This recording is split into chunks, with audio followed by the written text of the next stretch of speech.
Ngayong hapon, noon,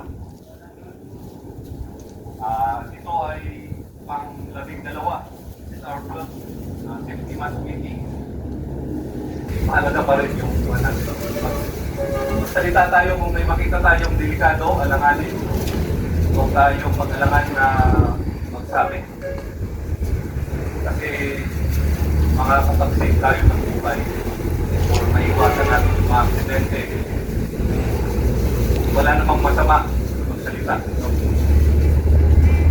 mahalaga naman yung pamilya. Part din yun ang demonstration namin ngayon, which is yung pointing and calling. No?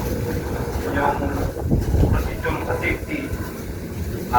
Yun nga, mostly dapat yung mga supervisor, engineer, yung leadman, especially yung mga safety personnel. Kailangan practicein natin yung pointing and calling. No? Kailangan namin ng isang worker para mag-demonstrate, mag-participate sa demonstration. Scenario natin, we will, while the worker is using a power tool, a cutting tool, portable power tool. Then, the safety officer saw the unsafe condition. So he will execute the pointing and calling technique by the safety. Observe what the scenario and we will explain the process of the pointing and calling.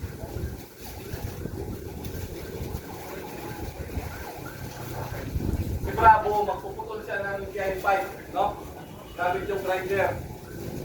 So, apa i-explain niya muna, i-show namin muna yung unsafe condition.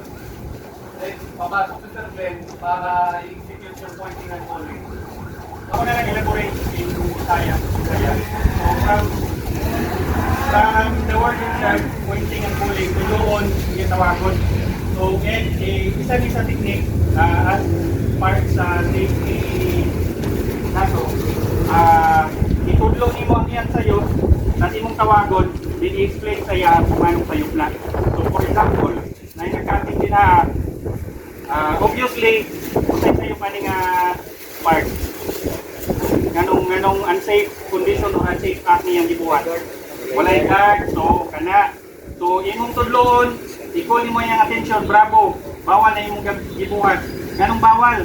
Tungod kay walay guard ang imong kining cutter. Grinder. Bravo!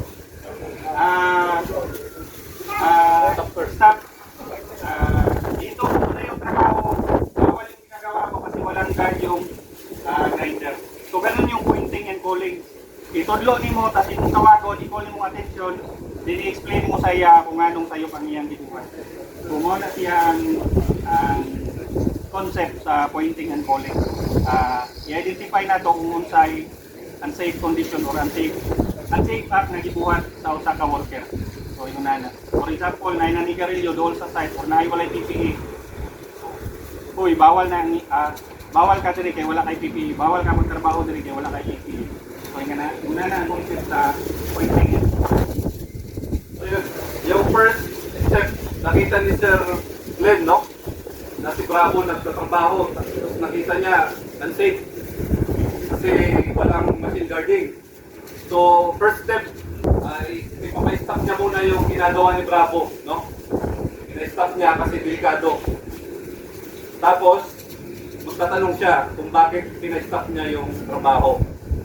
So, sabihin niya sa worker na delikado yung ginagawa mo. Yun nga, kasi yung grinder is walang guard. So, required yung guarding ng machine. So, stop siya. The next step, crucial step is to correct the observation, no? So, nakipag-communicate na yung observer sa worker. So, the next step is to correct the observation, no? So, nagkasundo na sila na delikado nga kasi walang guard. So, gagawin yung corrective action na. Next. So, papasok yung worker na may dala-dala ng tamang tool, no? So, ito, wala na. O wala na sa senaryo. So, ito na yung gagamitin niya. No?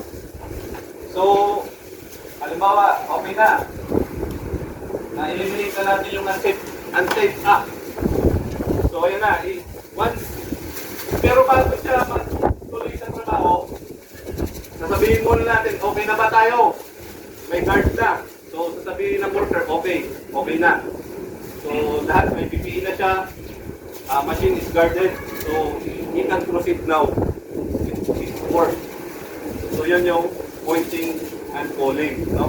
So, pointing and calling, point mo yung concern, then followed by the corrective action, then proceed to the action needed. No? Para rin, kagaya rin sa lifting. So kung may ma-observe tayo, alam mo, nag-lift, walang tagline. So pwede mo rin, pa-stop muna. Operator, tawagin, tanongin si engineer, sir, walang tagline yung lifting. So temporary stop muna, install the tagline, then if it's all okay, then proceed sa activity. Ganun yung pointing and calling. So mahalaga yan. Mahalagang ugali yan sa atin. Kung mapapractice natin yan, ma-adapt natin yung kulturang ganun. Na may mag-highlight doon sa mga unsafe conditions, unsafe acts para makorek natin on the spot. No? Kasi kung halimbawa, nag-drive si Bravo tapos si Sir Glenn dumaan lang tapos he just passed by, pinabayaan niya. Okay lang yan, pabayaan mo. So after na-accident si Bravo, so di ba? Yun yung one. Mag-act tayo on the spot, no? Kaya gagamitin natin yung pointing and calling para i-correct yung mga unsafe condition na nangyayari during the working hours, no? Yun yung mahalaga doon. So huwag tayong mag-alangan o huwag natin pabayaan yung mga na-observe natin na unsafe conditions kasi yung simpleng pagsabi, simpleng pagpuna is makakasave ng problema sa atin. No? May iwasan natin yung mga unnecessary na mga pangyayari.